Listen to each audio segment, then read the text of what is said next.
Good morning, all.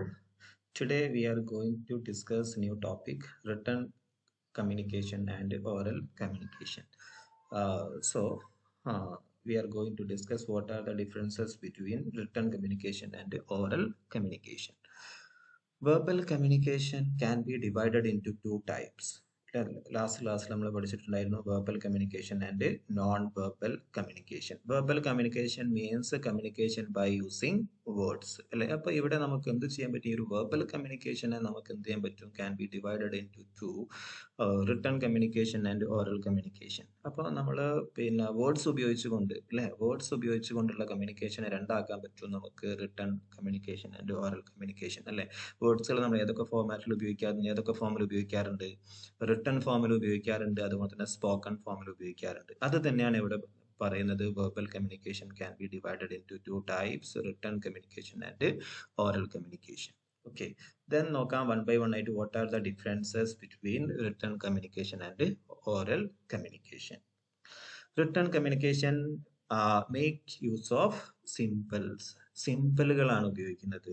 ഏത്? In the form of alphabet അല്ലെ? ആൽഫബറ്റുകൾ അല്ലെ? ആൽഫബറ്റ് ഉപയോഗിക്കുന്നുണ്ട്. നമ്മളിവിടെ സിമ്പിളുകളായിട്ടാണ് ഉപയോഗിക്കുന്നത് അല്ലെ? റിട്ടൺ ഫോമിൽ നമ്മൾ ഉപയോഗിക്കുന്നത് സിമ്പിളുകളാണ് അല്ലെ? ഓരോ സൗണ്ടും റെപ്രസെന്റ് ചെയ്യുന്ന ആൽഫബറ്റുകൾ ഉണ്ട് അല്ലെ? ഓരോ ആൽഫബറ്റും സിമ്പിളുകളാണ് അല്ലെ? എന്നാലോ ഓറൽ കമ്മ്യൂണിക്കേഷൻ ആണെങ്കിലോ oral communication makes use of sounds ആണ് അല്ലെ? നമ്മൾ സ്പോക്കൺ ഫോമിൽ നമ്മൾ ഉപയോഗിക്കുന്നത് നമ്മൾ നേരത്തെ പറഞ്ഞിട്ടുള്ള ഓരോ ആൽഫബറ്റുകളും അല്ലെ? ഓരോ സിമ്പിളുകളും സൗണ്ടിനെ റെപ്രസെന്റ് ചെയ്യുന്നത്. ആ ഒരു സൗണ്ടാണ് നമ്മൾ എവിടെ ഉപയോഗിക്കുന്നത്? ഓറൽ കമ്മ്യൂണിക്കേഷനിൽ ഉപയോഗിക്കുന്നത്. എന്നാൽ റിട്ടൺ കമ്മ്യൂണിക്കേഷൻ എന്ന് പറയുന്നത് it is A slow process ആണ്. ഇറ്റ് കൺസ്യൂം മോർ ടൈം അല്ലെ? ഇപ്പൊ നമ്മളൊരു റിട്ടൺ കമ്മ്യൂണിക്കേഷൻ നമ്മൾ എന്തെങ്കിലും ഒരു പിന്നെ മെറ്റീരിയൽ പ്രിപ്പയർ ചെയ്യുകയാണെങ്കിൽ അല്ലെ? നമ്മൾ റിപ്പോർട്ട് ആവട്ടെ, ലെറ്റർ ആവട്ടെ, ടെക്നിക്കൽ പ്രപ്പോസൽസ് ആവട്ടെ, ഇതൊക്കെ നമ്മൾ പ്രിപ്പയർ ചെയ്യുന്ന സമയത്ത് it consume more time. First draft prepare ചെയ്യണം, എഡിറ്റ് ചെയ്യണം, പ്രൂഫ് റീഡ് ചെയ്യണം, ഫൈനൽ ഡ്രാഫ്റ്റ് ചെയ്യണം അല്ലെ? എന്നിട്ട് അത് നമ്മൾ ഏതെങ്കിലും ഒരു മീഡിയത്തിലൂടെ സെൻഡ് ചെയ്യണം അല്ലെ? അപ്പം it consume more time, therefore it is a slow process അല്ലെ? എന്നാലോ ഓറൽ കമ്മ്യൂണിക്കേഷൻ എന്നാൽ സ്പീഡി പ്രോസസ് ആണ്. കാരണം ഇൻസ്റ്റന്റ് കമ്മ്യൂണിക്കേഷൻ ആണ്. ഓറൽ കമ്മ്യൂണിക്കേഷൻ പലപ്പോഴും ഫേസ് ടു ഫേസ് ആയിരിക്കും അല്ലെ? അപ്പം ഫേസ് ടു ഫേസ് ആയിരിക്കും മെജോറിറ്റി, അല്ലെങ്കിൽ നമ്മൾ ഓറൽ കമ്മ്യൂണിക്കേഷൻ ബൈ ടെലിഫോൺ ആയിരിക്കും. ഏതാണെങ്കിലും അവിടെ സ്പീഡി പ്രോസസ് ആണ്, സ്പോണ്ടേനിയസ് ആണ് അല്ലെ? ഓട്ടോമാറ്റിക് ആണ്. എന്ത് ചെയ്യാൻ പറ്റും? ഇൻസ്റ്റന്റ് ആയിട്ട് നമുക്ക് എന്ത് ചെയ്യാൻ പറ്റും?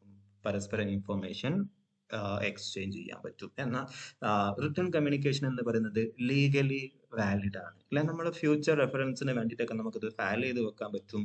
അത് മാത്രമല്ല ലീഗലി വാലിഡ് ആണ്. കാരണം റിട്ടൺ ഡോക്യുമെന്റുകൾ പ്രൂഫാണ് അല്ലെ? നമുക്ക് ഫ്യൂച്ചർ റെഫറൻസിന് വേണ്ടിയിട്ട് നമുക്ക് ഉപയോഗിക്കാൻ പറ്റും അല്ലെ?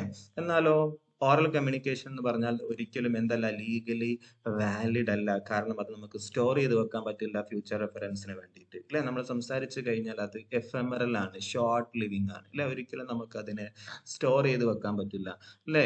ഇവന്തോ നമുക്ക് എന്ത് ചെയ്യാൻ പറ്റും? ഇപ്പോഴുള്ള റെക്കോർഡിംഗ് ഫെസിലിറ്റീസ് ഒക്കെ ഉണ്ട് അല്ലെ? സാധാരണഗതിയിൽ ഒരിക്കലും നമുക്ക് എന്ത് ചെയ്യാൻ പറ്റില്ല?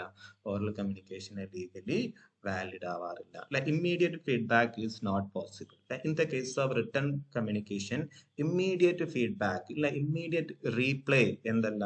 പോസിബിൾ അല്ല. കാരണം നമ്മളൊരു റിട്ടൺ കമ്മ്യൂണിക്കേഷൻ നമ്മൾ ഒരു ഇമെയിൽ അയക്കുകയാണെങ്കിൽ ആ ഇമെയിൽ നമ്മൾ റിസീവർക്ക് കിട്ടി, അവർ അവിടെ നിന്നൊരു റീപ്ലൈ അല്ലെങ്കിൽ ഫീഡ്ബാക്ക് പ്രിപ്പയർ ചെയ്തു, അപ്പം അത് തിരിച്ച് സെൻഡ് ചെയ്ത് അല്ലെ? അതുകൊണ്ട് തന്നെ ഒരു ഇൻസ്റ്റന്റ് മെസ്സേജ് അല്ലെങ്കിൽ ഇൻസ്റ്റന്റ് ഫീഡ്ബാക്ക് എവിടെ പോസിബിൾ അല്ല?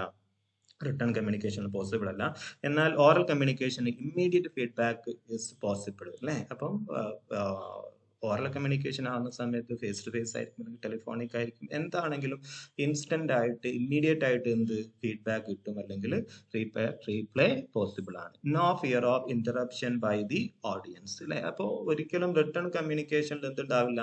ഇന്ററപ്ഷൻ ഉണ്ടാവില്ല, ഓഡിയൻസിന് ഇന്ററപ്ഷൻ ഉണ്ടാവില്ല, അല്ലെങ്കിൽ റിസീവറുടെ ലിസണറുടെ ഇന്ററപ്ഷൻ ഒരിക്കലും ഉണ്ടാവില്ല. കാരണം റിട്ടൺ ഫോം ആണ്. അപ്പൊ അവിടെ ആ ഒരു ഇന്ററപ്റ്റ് ചെയ്യാനുള്ള, തടസ്സപ്പെടുത്താനുള്ള ഒരു പോസിബിലിറ്റി ഇല്ല, ചാൻസ് ഇല്ല അല്ലെ? എന്നാലോ possibility of interruption interruption by the listener in the case of oral communication. Oral communication ആണെങ്കിൽ പലപ്പോഴും നമുക്കറിയാൻ പറ്റും ഫേസ് ടു ഫേസ് ആയിരിക്കും, അല്ലെങ്കിൽ അത് ടെലിഫോണിക് കോൺവെർസേഷൻ ആയിരിക്കും. എന്ത് തന്നെ ആണെങ്കിലും എന്തിനുള്ള പോസിബിലിറ്റി ഉണ്ട്, ഇന്ററപ്ഷൻ ഉണ്ടാവാൻ ചാൻസ് ഉണ്ട്. ലിസണേഴ്സ് നമ്മൾ സംസാരിക്കുന്നതിനിടയിൽ ഇന്ററപ്റ്റ് ചെയ്യാനുള്ള ചാൻസ് ഉണ്ട്. അതുപോലെ തന്നെ വെൽ ഓർഗനൈസ്ഡ് ആണ്. റിട്ടൺ കമ്മ്യൂണിക്കേഷൻ എന്ന് പറയുന്നത് വെൽ ഓർഗനൈസ്ഡ് ആയിരിക്കും, പ്രീ പ്ലാൻഡ് ആയിരിക്കും. അപ്പം ഒരു ലെറ്റർ ആവട്ടെ, റിപ്പോർട്ട് ആവട്ടെ, അത് ഓൾറെഡി പ്രിപ്പയർ ചെയ്ത് ഔട്ട്ലൈൻ തയ്യാറാക്കി, ഇൻട്രൊഡക്ഷൻ പ്രിപ്പയർ ചെയ്തു, പിന്നെ അതിന്റെ പാർട്ടുകൾ ഓരോ ബോഡി പാരഗ്രാഫുകൾ ചെയ്തു, കൺക്ലൂഷൻ, ഇങ്ങനെ വളരെ സിസ്റ്റമാറ്റിക് ആയിരിക്കും, വെൽ ഓർഗനൈസ്ഡ് ആയിരിക്കും എന്ത് നമ്മൾ ഈ പറയുന്ന റിട്ടൺ കമ്മ്യൂണിക്കേഷൻ. എന്നാലോ it is not well organised because it is a spontaneous one. Orally നമ്മൾ സംസാരിക്കാൻ, അപ്പോൾ അത് ഒരിക്കലും എന്തല്ല, വെൽ ഓർഗനൈസ്ഡ് ആവില്ല എന്നല്ല, കമ്പാരിറ്റീവ്ലി ഏതുമായിട്ട് കമ്പയർ ചെയ്യുന്ന സമയത്ത്, റിട്ടേൺ കമ്മ്യൂണിക്കേഷനായിട്ട് സംസാരിക്കുന്ന സമയത്ത്, കമ്പയർ ചെയ്യുന്ന സമയത്ത് ഓറൽ കമ്മ്യൂണിക്കേഷൻ എന്താണ്, സ്പോണ്ടേനിയസ് ആണ്, ഓട്ടോമാറ്റിക് ആണ്. അതുകൊണ്ട് തന്നെ എന്താവണമെന്നില്ല, വെൽ ഓർഗനൈസ്ഡ് ആവണം എന്നില്ല. അപ്പൊ ഇത്രയാണ് ഏത് differences between written and oral communication. Okay, അപ്പം നെക്സ്റ്റ് ടോപ്പിക്കുമായിട്ട് വീണ്ടും കാണാം. Okay, by.